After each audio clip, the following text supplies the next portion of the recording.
Hello, Lemonheads. Hello, Lemonation. Look, this is my new studio.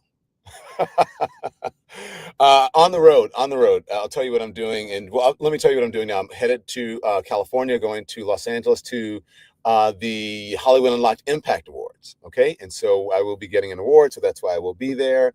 And there you go. So that's where I'll be, getting an award. And that's why I'm here. Look, we have a lot to talk about. I'm going to get straight to the news. I'm going to tell you about, look, there's you, as we have been reporting here, there are a whole lot of issues happening with MAGA. There's a bunch of issues. I don't know if MAGA is losing their mind. I have no idea what's going on, but it's just bizarre. And then we're going to talk about Iran, because the president has made a decision on when he's going to call it a go in Iran. And also, there's a controversial conversation that happened on The View yesterday. But first, let me just show you. This is what the president says about Iran. Caroline Levitt. I have a message directly from the president, and I quote, "Based on the fact that there's a substantial chance of negotiations that may or may not take place with Iran in the near future, I will make my decision whether or not to go within the next 2 weeks." That's a quote directly from the president for all of you today. So we'll kick it off for questions here in our immediacy. I love that. I have a message directly from the president. This is breaking news. Okay, so 2 weeks. So again, he's trying, Bibi Netanyahu is really setting the timeline. We know what is happening here. Okay, well, speaking of Iran, I don't know if you saw this conversation with Whoopi and the women of The View, but it is creating lots of stir online. You tell me what you think. Whoopi is saying, look, there are dangerous conditions in this very country, and it's not so far off from what happens in Iran. She says injustice is injustice. Now, you tell me if you agree. This is a conversation that Whoopi and the ladies of The View had yesterday. Watch. And it's slow. But let's just remember, too, the Iranians literally throw gay people off of buildings. They don't adhere to basic human rights. Listen, here's the thing. Let's not do that, because if we start with that, we have been known in this country to tie gay folks to the car. Where the Iranian regime is today in 2025, is nothing compared to the United States. Hanging black people. So it is not even the same. I couldn't step wait. That's not what you mean to say. It is the same. No, it's not. The year 2025 in the United States is nothing like if I step foot wearing this outfit in Toronto. I'm sorry. I can't have my hair showing. I can't wear a skirt. I can't have my arms out. I'm telling you, I literally said it was up to the Iranian people. Yes, it is up to them. And that's why I am saying that it is the same. Murdering someone for their difference is not good, whoever does it. It's not good.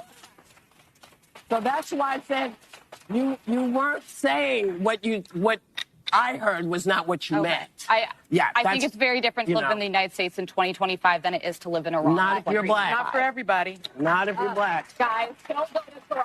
Do not anyone at the table to go to Iran. Let me tell you about being in this country. This is the greatest country in the world. But, yeah, I know that. And we all know that. But every day, we are worried. Do we have to be worried about our kids? Are our kids going to get shot because they're running through somebody's neighborhood? They are not big deals, and I don't mean to say they're not big deals to you, because that's not what I meant. And they are not doing well there either. They are not doing well in Iran. They are not educated. They cannot property. They cannot leave things. I'm talking about nobody wants to diminish the very real problems we have in this country. That is no one's intent. But I think it's important we remember there are places much darker than this country and people who deserve rights. Not everybody feels that way. Not everybody feels that way. Listen, I'm sorry. When you think about the fact that we got the vote in 1965. Okay, they don't have free and fair elections in Iran. It's not even the same universe. They can't go out of their house. The women.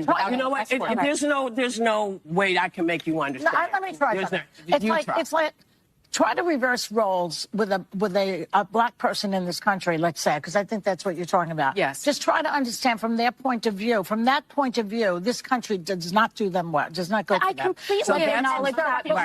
And we shouldn't compare atrocities. If you're talking about Iran, of course, is doing worse things. But relatively speaking, it feels bad. Okay, but I think you know that Iran is significantly I guess we're going to come back and talk. I was in college when that revolution took place. And I know what happened. Wow. Okay. So what do you think? Look, when she said free and fair elections, it's like, well, we don't necessarily have them. We try to, but I think that was a very important conversation. What it shows is that we live in, really, if you're speaking about Black people and white people, in two different realities, and I'm talking about in generalities here, but we are speaking in two different we are living in two different realities, because there are parts of this country that are really, really, really terrible to a lot of people. A lot of people were set down in ghettos. I'm not going to get into which one is worse. It's not an oppression Olympics for me, but I think if people would just be more curious and try to learn some understanding of how it is for all people. Many people move in different circles. I will be honest with you. I am in a position of privilege. I think the women on that set are, Whoopi is obviously a big star. Sunny is a name. So it's a different thing, but not everybody has that level of ease, and not everyone is, has that level of privilege. Iran is a bad place right now. Bombings and all of that. I will give it to you. I would give it to them. So I think it's just about trying to understand each other, and that America is not the same for every single person and every single ethnicity. So let me know what you think in the chat. In the meantime, I'm going to show you something that is very, very disturbing. Okay. And this is a woman. You may think she's MAGA. We're not sure. We don't think so. She's not identified as MAGA. She's wearing a red hat. But people are really just kind of losing their minds right now. This is going to disturb you, and I want you to sit back and watch it. This is a woman. She is she's on board a Southwest Airlines flight from LaGuardia to Indianapolis, and she just loses it. She has been indicted for this. And this is one of the worst things that I have seen in quite some time. People just not being kind to one another, and just the worst, rudest behavior. What is going on? Here it is. Stay there. No. No, this is where her asshole is. Do not touch her. Look at her. Shut the fuck up. Don't fucking touch me. Get back. Let go. No me puedo Let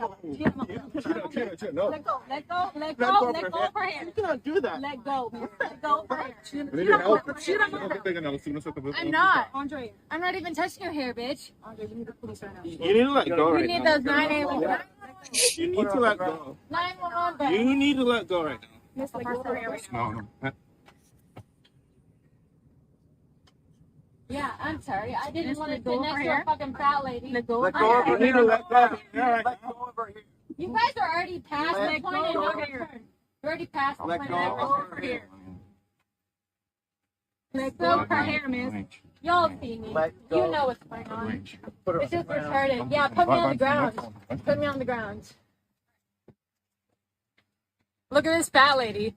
Look at this fat ass bitch. She can't even, look, you can't even see her stomach. It's horrible. Look at her outfit. Look at this fat ass bitch. Hilarious. You can't even show your mouth because you're embarrassed. You can't even see it because you're embarrassed. Shut the fuck up. This gets worse. It gets worse. Sorry, I can't hear you. I can't hear you, ugly ass fucking dude. Who's never gonna lay it again. Okay, I'm sorry, black guy. My boyfriend's black. Shut the fuck up. My boyfriend's fucking a black guy. My boyfriend's a black. My boyfriend's black. My boyfriend's a fucking black guy. You're joking. Oh my God.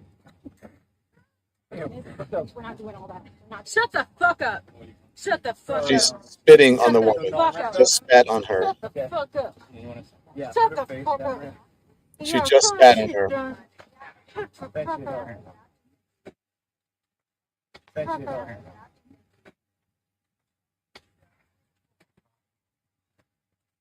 Ugly ass bitch, you're so fucking pretty. You guys, you never got laid in your life.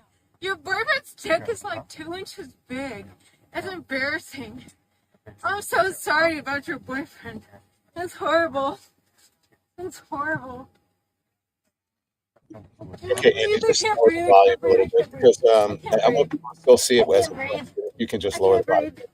So they apprehend her, and then she is still kicking on the floor and calling people names. And I don't know if there's a mental break. I don't know if there's alcohol. It's just so And this, someone said that the woman was a Brazilian tourist. I'm not sure what's going on, but we've got to learn to get along, and we've got to stop with the worst behavior. And I think it starts. I'm not saying that it's Donald Trump's fault. I'm saying that it starts from the top. We need to start being kinder to each other. If people could be kinder and or curious about each other, like the women on The View, like, hey, why are you saying that? Why do you think that it's different or it's not as bad? Talk to me, Whoopi. Or in the briefing room, instead of like yelling and whatever.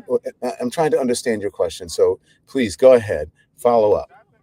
We just have to start doing that, but I don't know if you can do it in this climate. And I think that promotes people to just exhibit the worst behavior. And this could, obviously, I feel bad because this could be a mental break. But I just think that there's a lot of hatred, Bunny Scoggins, you're right, that's going on in this country, and we got to stop it. It ain't right, as we say. So anyway, she was apprehended. She's indicted for spitting on her, and I think it's probably assault and, and I think like assaulting officers, air officers and members of the air team. So anyways, that's that. So I spoke to two people who are used to dealing with people, a lot of folks who live in La La Land, delusional, and who have been co-opted by Donald Trump and the MAGA movement. And they have the patience of Job to go out and speak to people. And they're kind when they talk to these people, because mostly they just ask them questions and then they get answers and they inform you. They are comedians first, but they have become the de facto news folks because people aren't trusting the mainstream media. People are turning to folks like us in independent media because they can't get it from traditional legacy corporate media because of the influence. You can't tell the story the way that you want to tell it and the truthful way. You have to code it with, well, maybe we should hear from both sides when one side is objectively bad. So I don't know if you guys have seen them, but let me introduce you to the gentlemen of the Good Liars. I'm here with the Good Liars, and what I said is the Good Liars, if you love them at the Trump rallies and at the MAGA events, then you'll love them on Substack. How are you guys doing? You're still out there, even after this man is president. Why are you still working so hard? That's a great question. I don't know. I don't know. I ask that question in the mirror every single day. I'm not sure. I don't know. Yeah, we have years remaining of this presidency, and we took a little bit of time off after the election, but the call is strong. When you start to see these events pop up, it's like, all right, well, we should go ask about what's going on. We should get people's opinions about the wild things that are happening.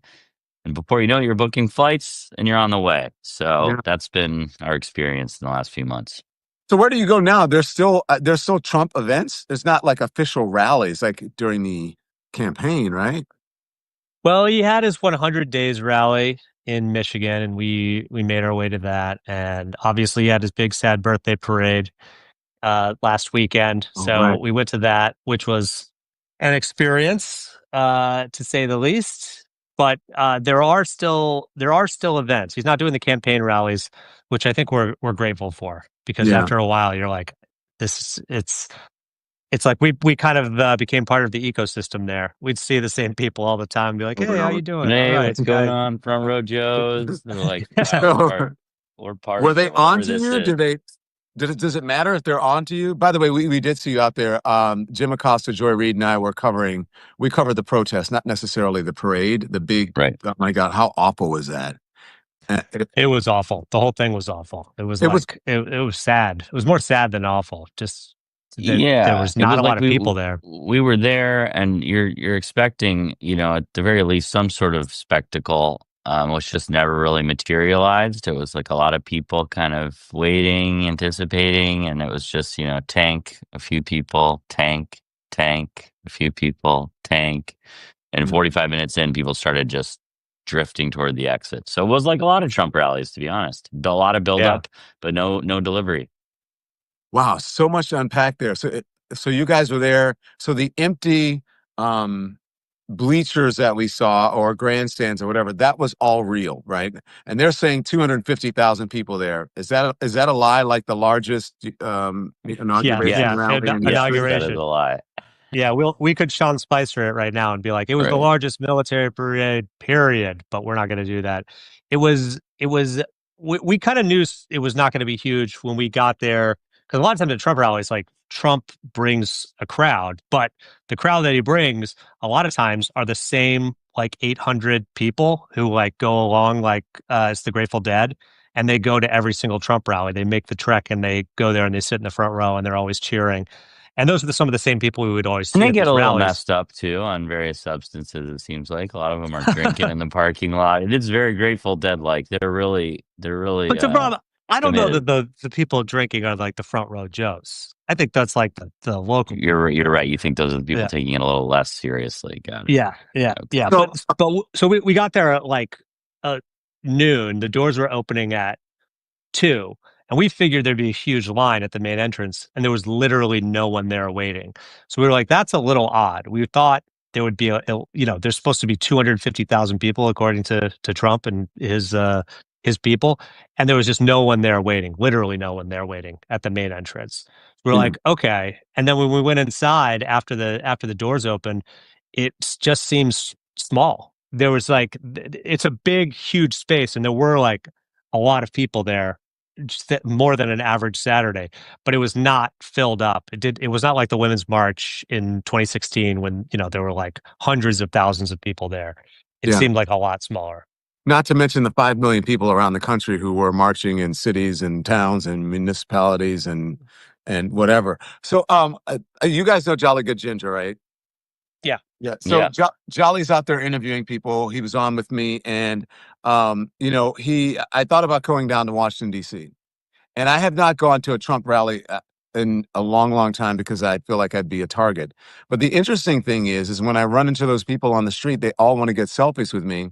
And maybe it's just I built this thing up in my head like I'm in some danger that these MAGA people are going to get me, but they're all pretty much kind of pussies, right?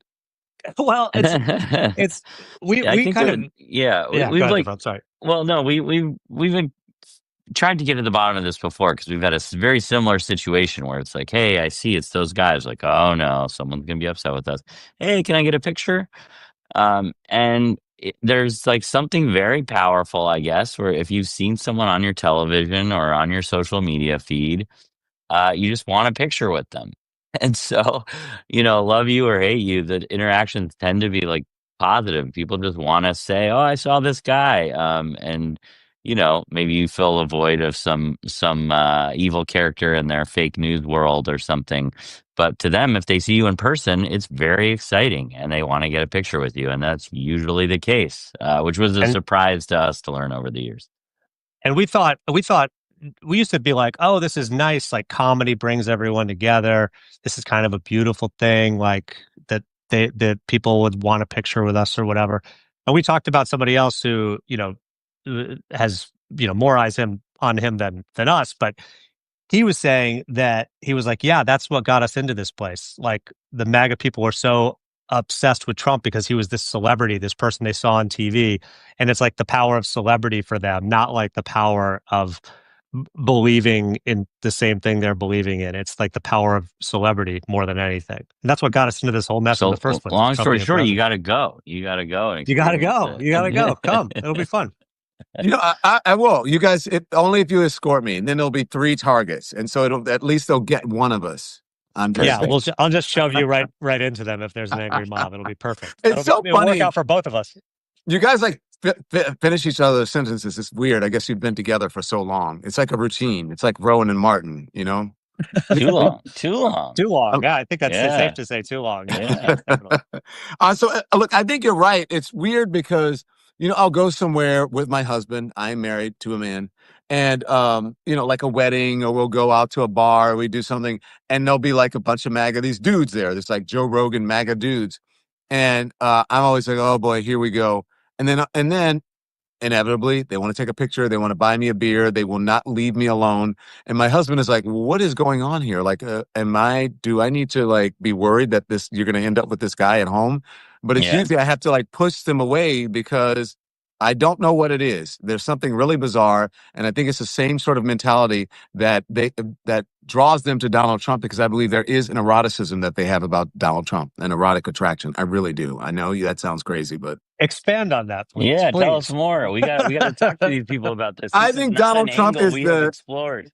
Donald Trump is the gayest president that I can remember. He wears a ton of makeup. He dances to a gay anthem. He's always like being all fruity, and he has mostly guy friends. Look at his relationship with Elon Musk. I mean, he's kind of the gayest president we have. And so maybe he brings out that side of themselves.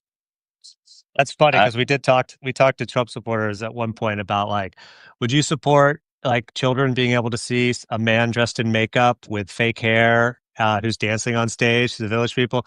And they were like, no, of course, we need to ban that. It's like, well, you're taking your son to a Trump rally right now. You realize that. Yeah. We got to ask people about this. We got to find out if the desires go beyond politics and into something more personal. Let's get a word from our sponsor. Support for the Don Lemon Show today comes from MSI United States. Here's a hard, cold fact for you. In sub-Saharan Africa, 4 million teenage girls drop out of school every year because they get pregnant. Just like teenagers everywhere, even here in the United States, all over the world, they experiment sexually. So for many of those girls, there's no access to birth control. Most will never go back to school. Some will risk their lives trying to end the pregnancy, and too many will die. The good news is there's an organization called MSI Reproductive Choices that's known for going to the ends of the earth to bring girls contraception and control over their lives. So give today. Go to msiunitedstates.org or text my last name, Lemon, to 511-511. Text Lemon to 511-511 for just $26. You can give a girl contraception for 4 years. That's 4 years to complete her education and build her future. Text Lemon to 511-511 or go to MSI, that's M as in modern, S as in safe, I as in informed, unitedstates.org. That's msiunitedstates.org. Modern, safe, informed. msiunitedstates.org. Okay? And so, look, I think it's important that we concentrate on the Middle East a lot, right? But we don't concentrate on Africa enough, where there are atrocities going on daily there. So it's where we put our focus, what we find interested in. And so I think it's important that we focus on what's happening, the atrocities in Africa, and we try to fix that, because there are young girls there whose lives are in jeopardy. 4 million teenage girls dropping out of school and then basically dropping out of having autonomy over their lives. Support for the Don Lemon Show today also comes from Shopify. Shopify is the platform behind the commerce store on this particular channel. My dream to own a channel, my own network. And here it is. This is my dream to own my own business. And for too many of us, those dreams never materialize because you're worried. You worry that you don't have the, how do I do this alone? What if I don't have the skills? You need to turn those what ifs into why nots with Shopify on your side. There it is. Shopify is the commerce platform behind millions of businesses around the world. 10% of all e-commerce in the U.S., from household names to brands just getting started. So, as I said, this is our merch store is up on the Shopify platform. Okay. So Shopify has all kinds of templates to help you to match with your brand, to help you get email strategy, AI tools to help you create commerce, to help you get a social media strategy, and on and on and on. Okay. So if you get stuck, there's 24/7 award-winning customer service. So turn those dreams into and give them the best shot at success with Shopify. Sign up for your $1 per month trial and start selling today at shopify.com/lemon, shopify.com/lemon, shopify.com/lemon. During the first administration, honestly, I didn't believe it. I had never even thought about it, but my therapist actually brought it up in therapy. And I'm like, no, you're wrong. But she was actually right. She was actually right. There is some sort of weird thing about Donald Trump that they are drawn. Have you guys seen, because I believe that MAGA's losing it right now. Have you seen the video of that MAGA woman on the plane from like yesterday or the day before? I haven't been able to turn the sound on for it. I've seen it pop up and I'm like, I can't, I don't need this. Jason Devram, you've got to watch it. She's on the plane and she's talking about this woman who's a bigger woman. She's like, you're fat. And then she starts grabbing her hair and then she starts talking stuff about her. And then You can't, you're ugly, dude. My boyfriend's black. And then she spits in this woman's face and she's wearing a MAGA hat. It's just crazy. I see this behavior from a lot of, look, anybody can go off and do crazy things, but I see this from a lot of, I should say a number of MAGA supporters with their hats on, just doing things that are treating people like shit. So they can get pardoned. They know they watched the January 6th people get pardoned, so they got a free pass for a little while, of what it seems like. Do they not care? Is that something about their personality? Because I believe Donald Trump was sort of the imprimatur for the worst, but bringing out the worst behavior. Well, I think that's part of like the MAGA mentality, right? Is like you're never going to apologize. You're going to say what's on your mind at any moment, and everyone else is wrong and you're right. And I think like you put on the hat and you kind of feel like we see this. There's like it's not a real swagger, but you see a swagger from people.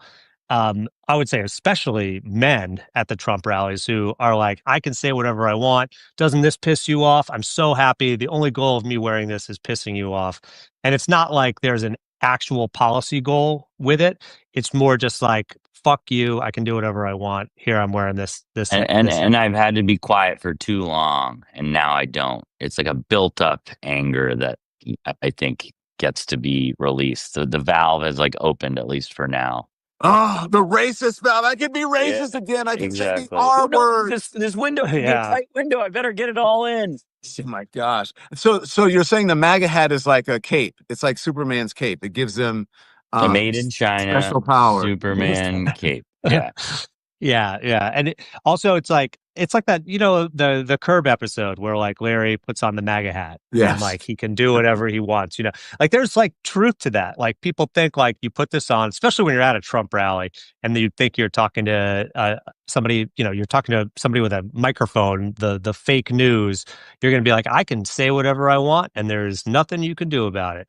Yeah. And now he's president. So maybe that's true. I don't know. Maybe this is just where we are right now.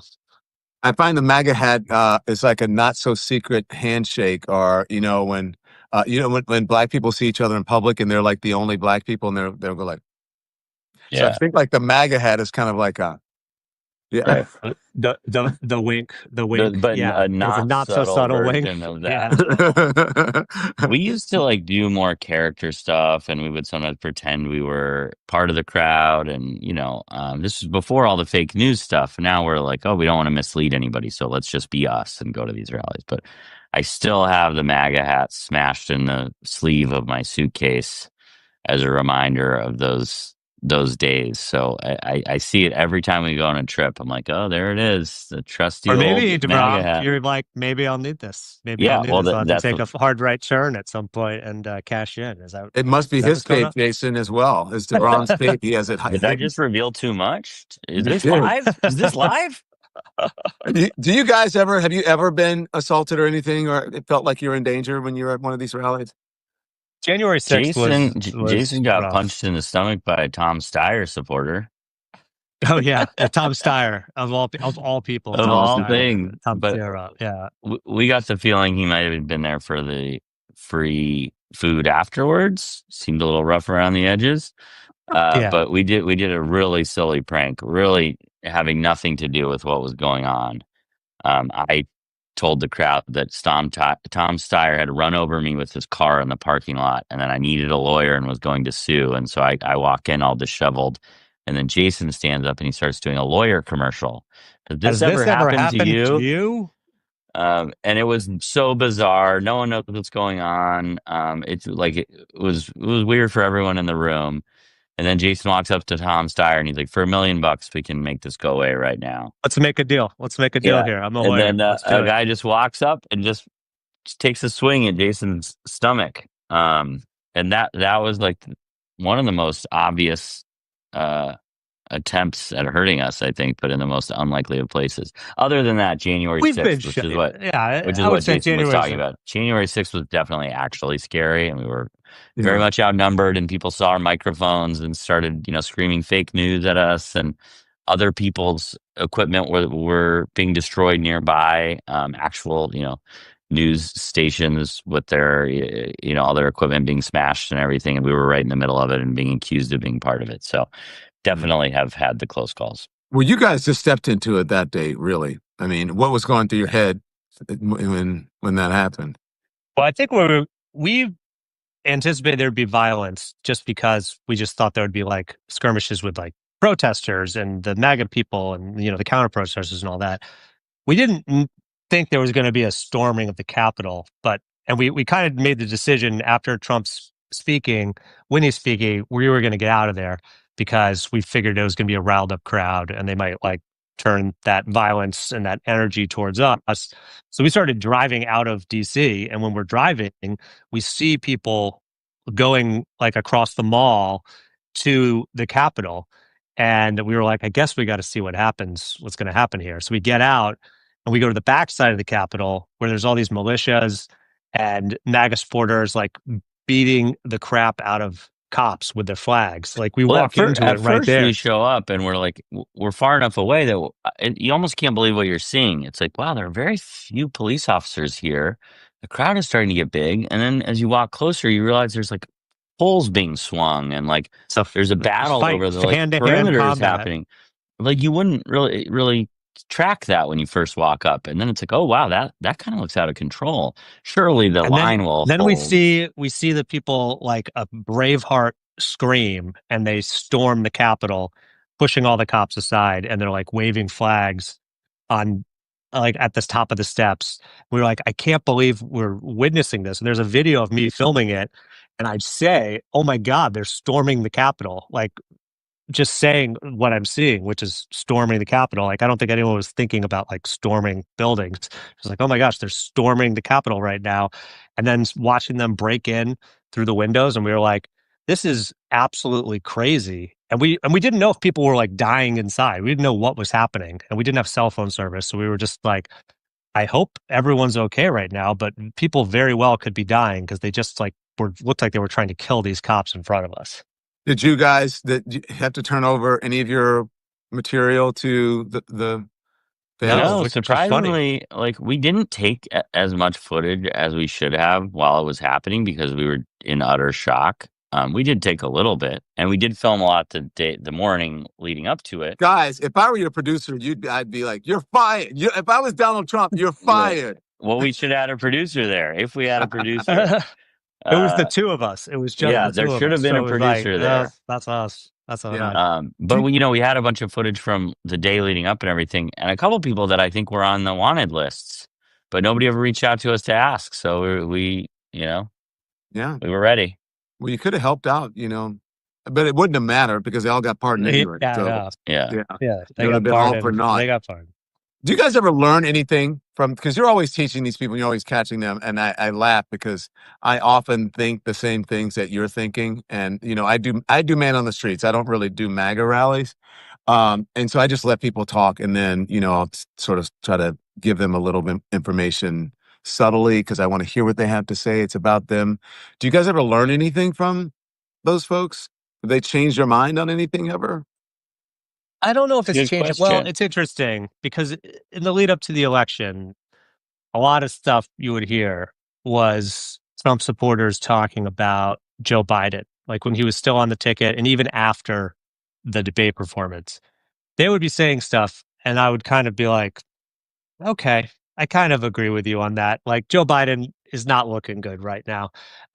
And that's probably the most I would say there was an agreement on it. But when it came to like the policies of things and understanding of some of the policies, I wouldn't say they would really learned anything. But a lot of the people are not bad people. Like I think they have bad beliefs, but I think genuinely in their heart, a lot of them, I think there's a lot of exceptions to this, but there are a lot of people who I think like genuinely like they're trying to do their best. They are probably good parents. They're probably trying to do what's right within the world that they live in, within the bubble that they live in. I agree with that. I think that the thing that maybe I would say I learned, if we're trying to get back to that, because I think it's a good question that I haven't really considered exactly before.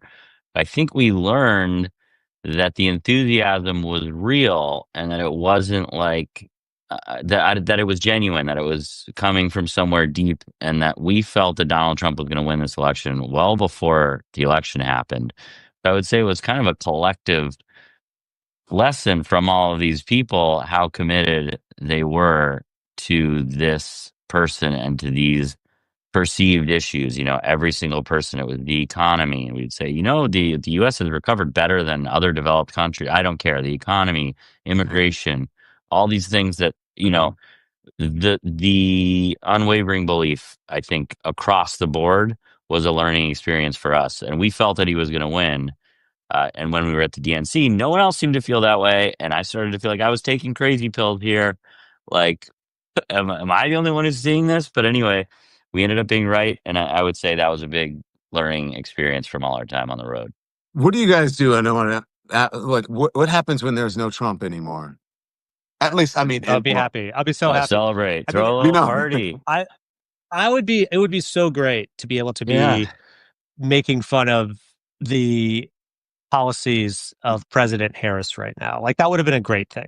It's like the things that you don't agree with, or the things that are happening on the right, and it's not Trump. It's not this like huge personality that takes so much pleasure in just dominating the airwaves, even if it's a bad news story.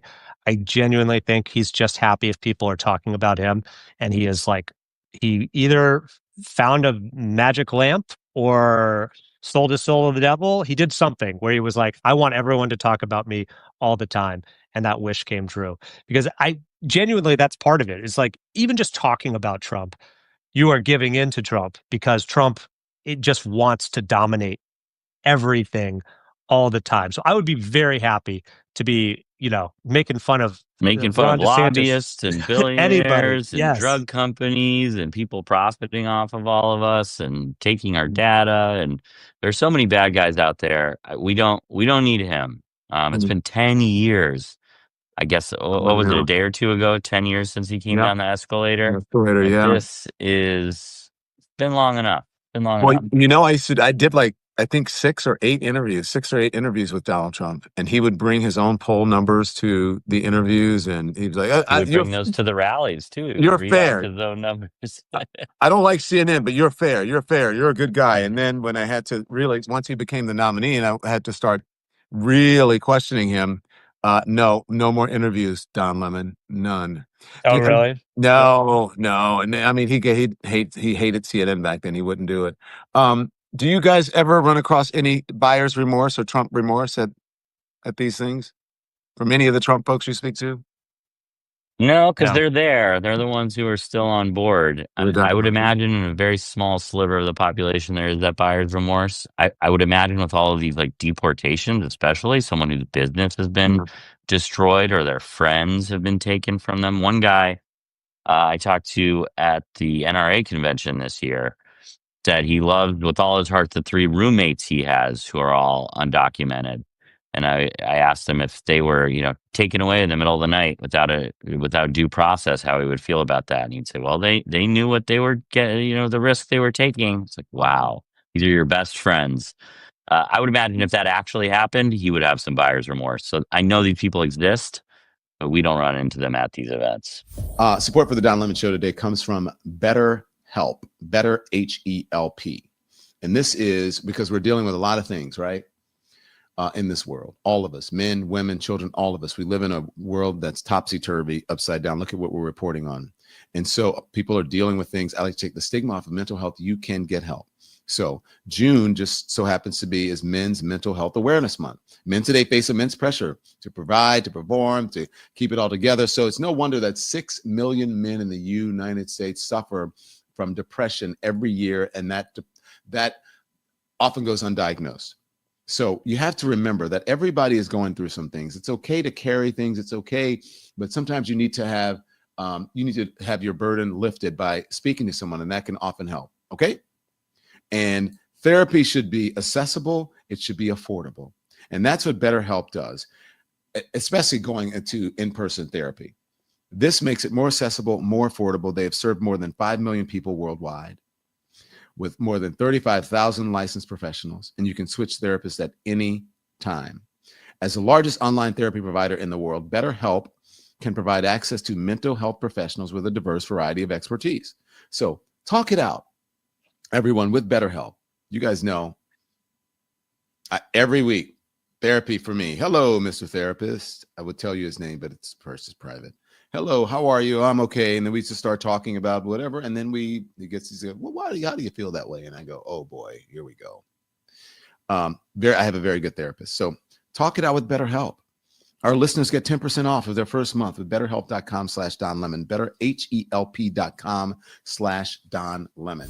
There's so much more. I know this is not I'm sure it's all consuming or most consuming. This is not all your entire life. So what do you do, Deram and Jason, and other than going to talk to Trump people? I know there's a book, right?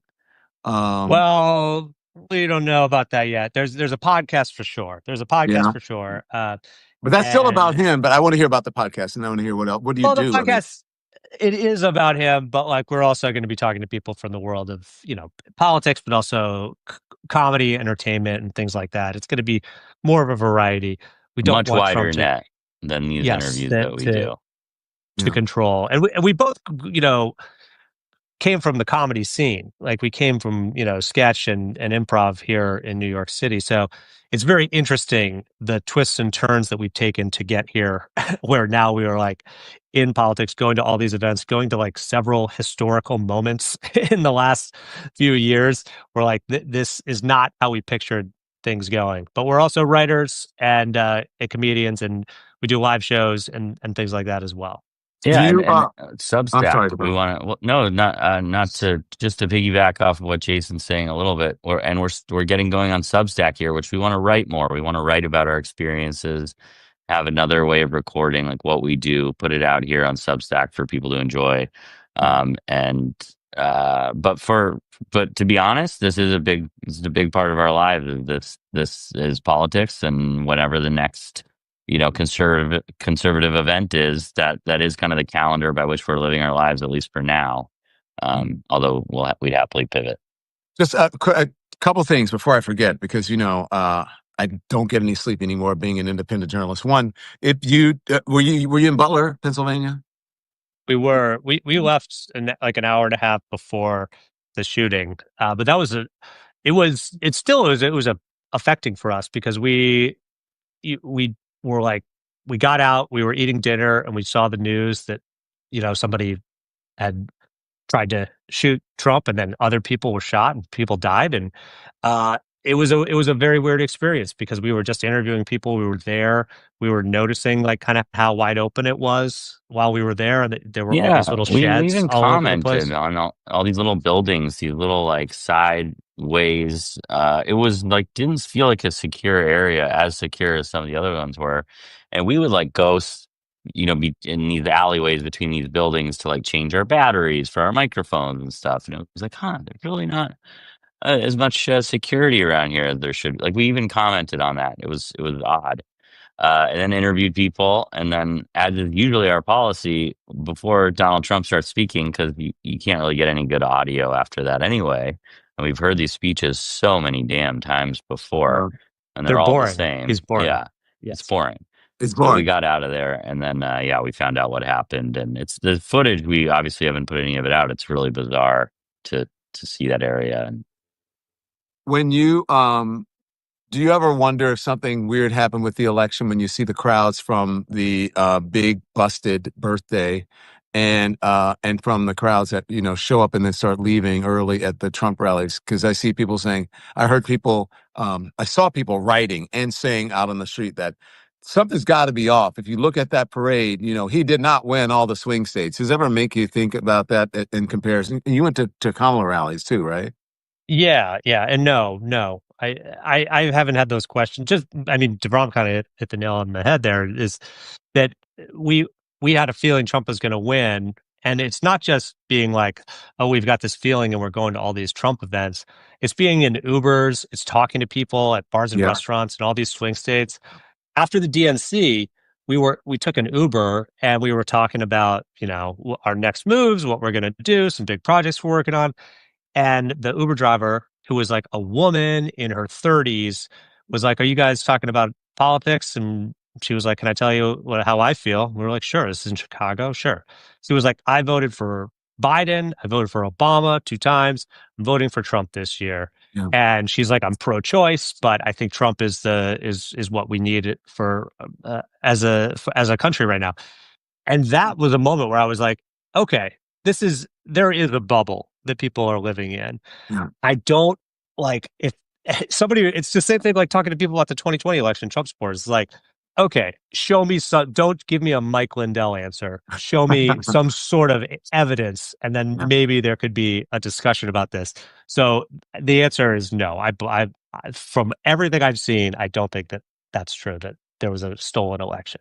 I don't know if you guys saw my content going, because I did the swing states and the battleground states leading up to the election. I started with a convention. They invited me to the convention, and I said, well, I'm not just going to fly to Chicago. So I went through Pennsylvania and all the way to Illinois talking to people. And by the time I got there, there were people in the DNC and my progressive friends or people on there saying, stop it. I can't listen to any more. Are you curating that? I said, no, I'm hearing a lot of Trump. I just walk up to people and I just ask them about it. And there were even, these black men and women and people, immigrants who you wouldn't necessarily think would be, in Donald Trump's demographic.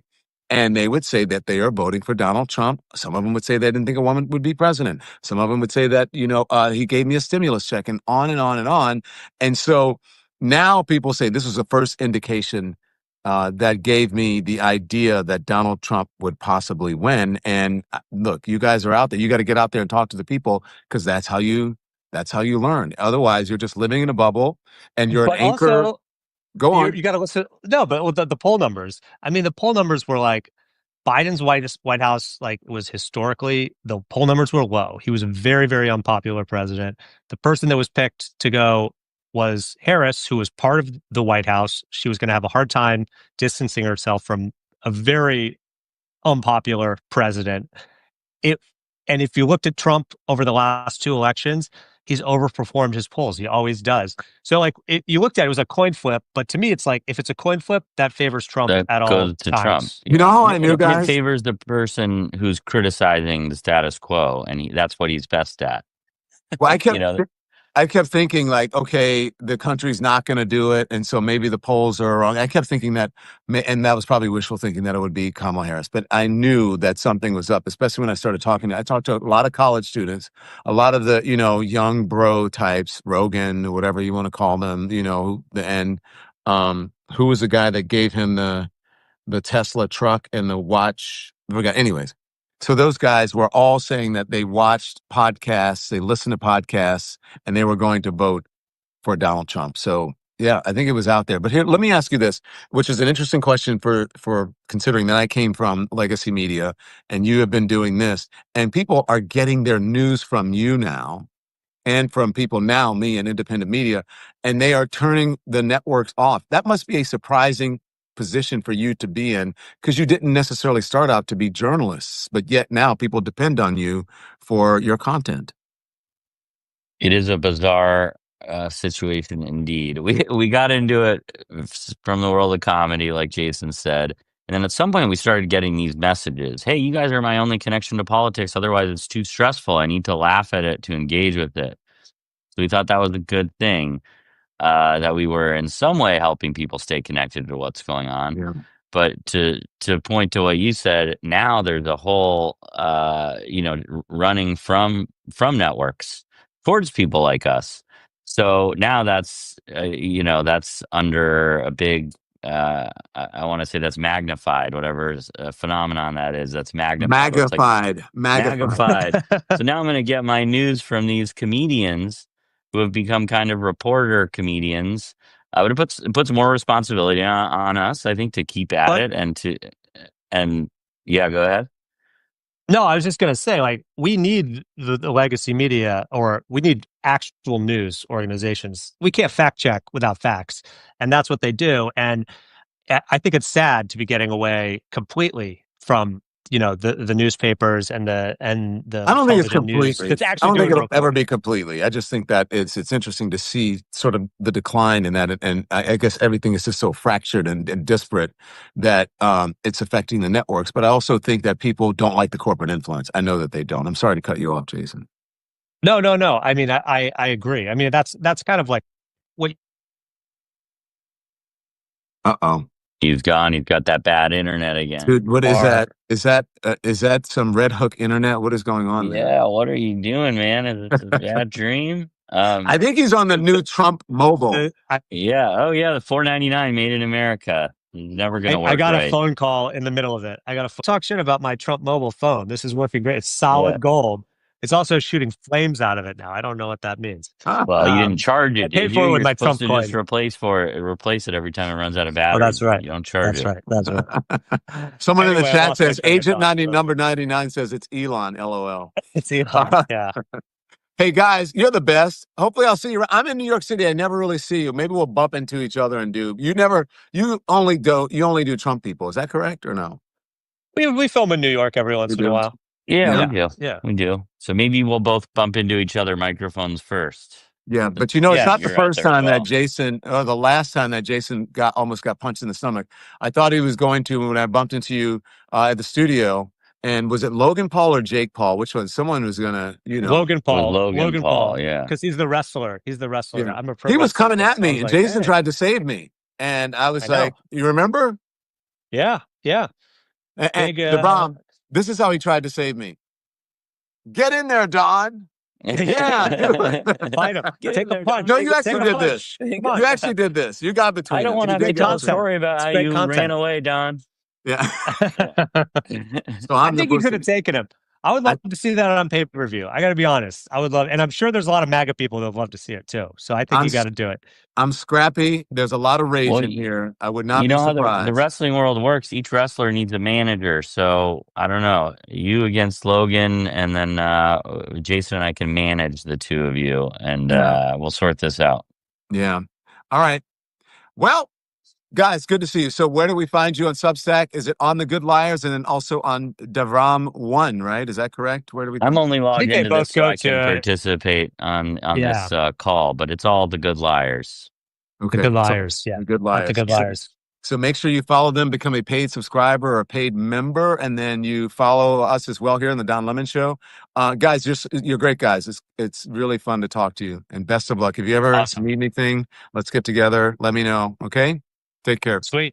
Thanks for having us. Thank you, guys. Thank you for having us. The Good Liars. Thanks, everyone, for watching. Your support means the world to us. So make sure you hit the like button and you subscribe to our channel to make sure that you never, ever miss a video. We're live every day, 10 a.m. Eastern Time. We drop even more content at 2 p.m. Eastern and 5 p.m. Eastern. And if you want more Don Lemon Show content, we'd love for you to become a member of the Lemon community, where you will receive access to special community posts. You'll get exclusive content and members-only live shows. So head over to our channel page or click the join button on this video.